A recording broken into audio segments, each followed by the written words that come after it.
This is Cancer Control Month. Cancer Control Month. It is the time when the American Cancer Society comes to you with an accounting. For it is your money that is being spent in the fight to control cancer. You are entitled to know where it goes and how it is being used. Without your voluntary contributions, the American Cancer Society cannot act as your shield to blunt the deadly sword of this ravishing killer. Only with your contributions now can it continue to carry the fight against cancer in the future.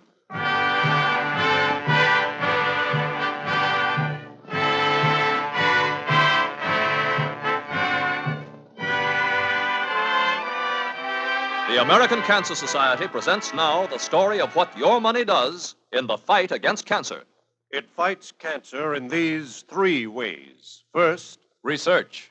Hundreds of research projects in our greatest medical, educational, and industrial institutions. second, Service, a program designed to provide a source of public information concerning cancer and the facilities available in your community for the detection, diagnosis, and treatment of cancer. and third, Perhaps the most important control of them all, education. education. It's a word that always sounds a little heavy, but in this case, it translates itself dramatically. Take the case of Bill Gorin. You've met him before. He's someone you know or you yourself. Nothing spectacular about Bill. He isn't a celebrity or anything like that, just a successful young businessman. Works hard, pays his bills, saves a little, concerns himself with the ordinary things we concern ourselves with. Anyway, one day Bill was standing before the mirror when his mother came into the room. Bill, if you don't hurry, you're going to be late for the office. Oh, and why on earth are you staring in the mirror? Well, it's that sore on my lip, Mother. Oh, now don't tell me you're worrying about that again. Well, I've been talking about it and staring at it in the mirror every day for the last week, son. And I don't know what you're making such a fuss about. Well, I'm a little worried about it, that's Oh, all. good heavens. Why, it's only a little sore. It'll go away. That's what I thought. But it hasn't gone away. Seems to me that it's getting bigger all the time. Nonsense. It's just your imagination. Well, maybe. But on the other hand, it could be Could be what? cancer. Cancer. Oh, of all the silly things. Son, what on earth has come over you? Why, it's absurd, ridiculous. It couldn't be cancer. You're like a little child afraid of the dark, looking for the boogeyman under your bed. All right, I'll admit it. I'm not just worried, Mother. I'm scared. Darn Oh, scared. now. And I don't think I'm going to wait around for it to go away. Well, what are you going to do? Not after hearing that speaker at the club last week. What speaker? He was a field representative of the American Cancer Society. What did he have to say? Well, he told us some of the primary symptoms of cancer, and he kept banging away at one thing. He said, if you think you might have cancer, see your doctor, and see him early. That was the important thing. See him early. Now, Mother, I'm not taking any chances. I'm not going to wait any longer. Don't tell me you're going to run right down and see Dr. Hanley. That's just what I'm going to do. Bill Gorin, don't be a fool. You're just going to give Dr. Hanley $5 for nothing. Why, if everyone ran to his doctor just because of a little sore on the skin, there wouldn't be time or money for anything else. Well, maybe, but I'm not taking any chances. I'm going to the doctor's now, this morning.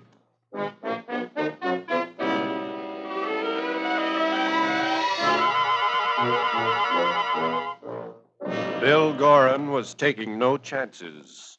To him, cancer was not something that only happens to the other fella.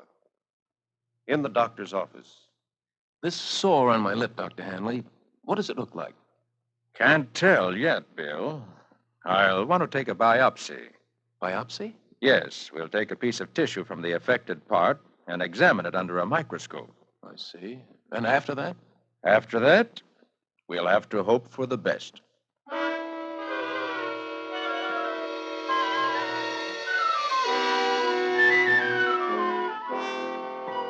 there was the biopsy, and after that, the waiting, the tense and worried waiting.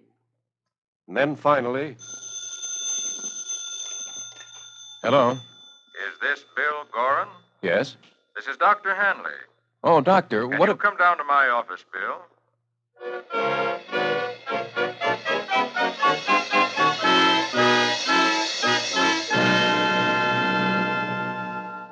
What is it, Doctor?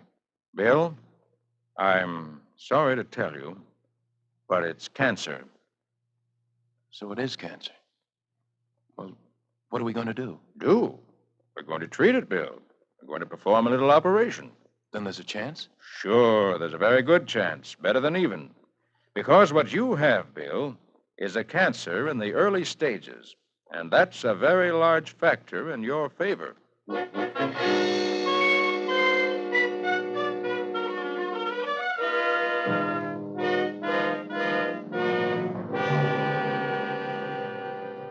And so Bill Gorin had cancer. His mother collapsed when he told her.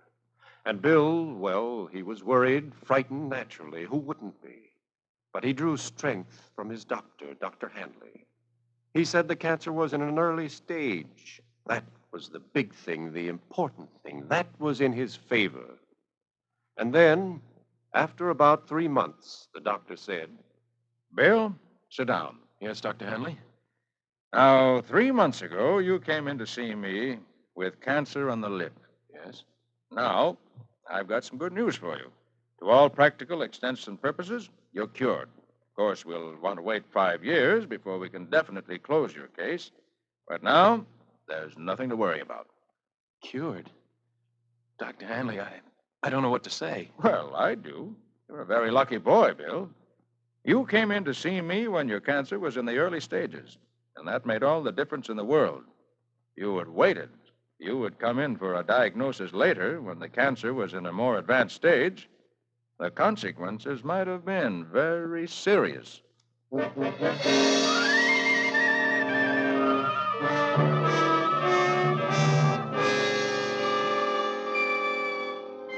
Yes, Bill Gorin is a very lucky boy. He had cancer and he lived.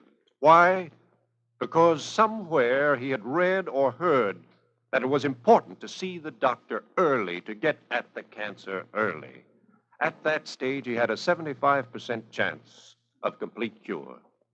But others like Bill Gorin must be reached, must be educated, must know many elementary things about cancer.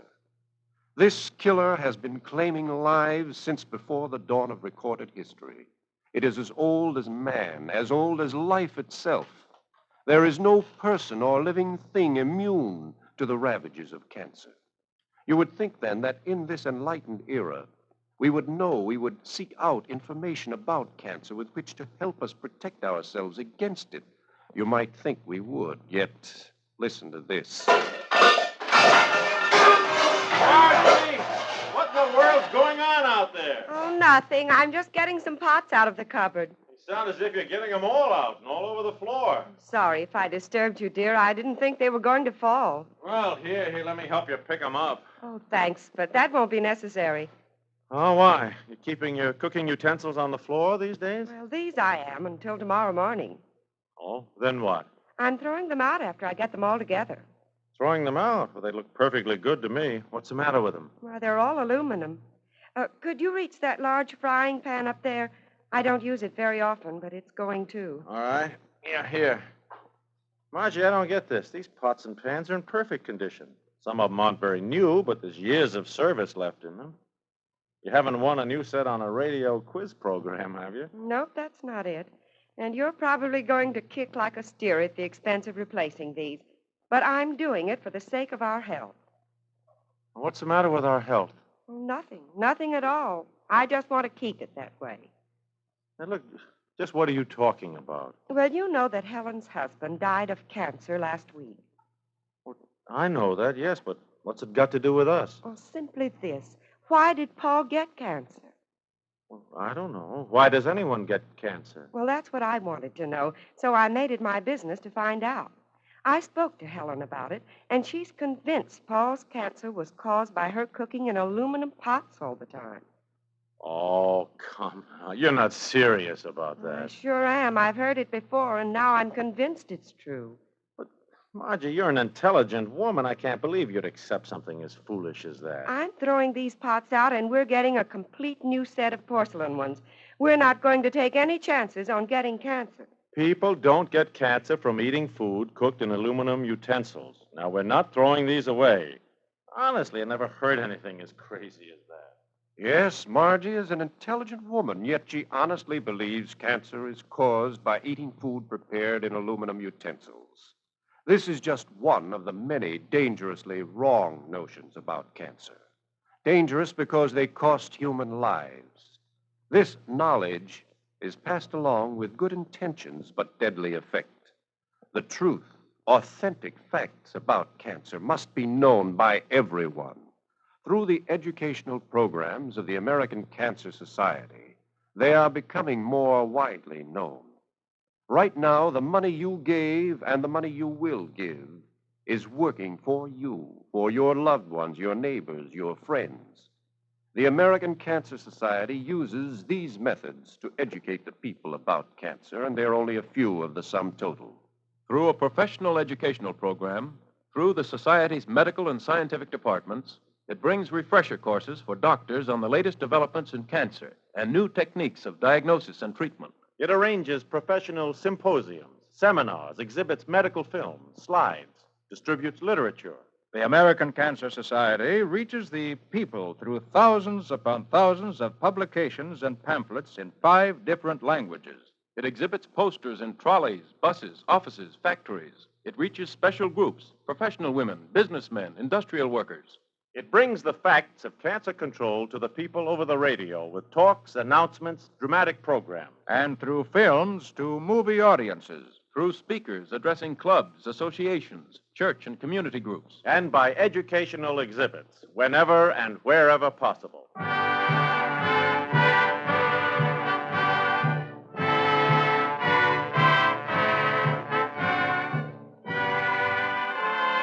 This is where your money goes in cancer control education.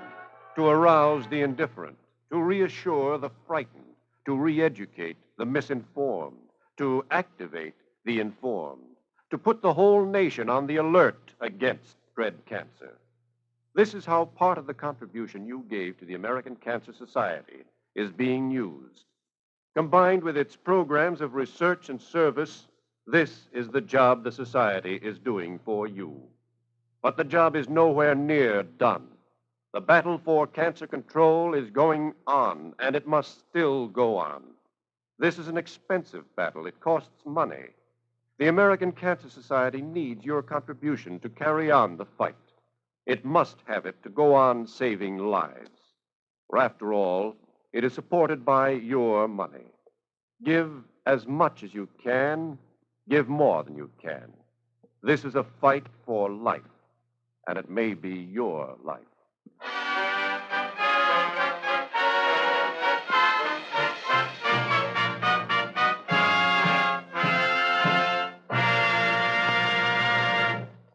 An Accounting was narrated by Roger DeKoven, written by Max Ehrlich, produced and directed by Walter King.